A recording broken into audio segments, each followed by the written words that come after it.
LA police seeing an increase now in these illegal street races involving special cars, high-end cars with these modifications and daredevils behind the wheel.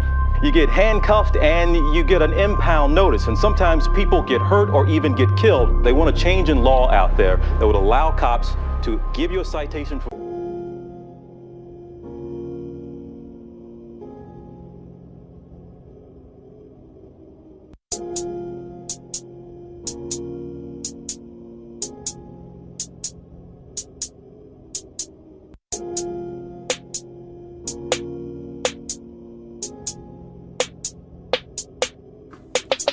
Got you in the money bag, turn it around the cul-de-sac.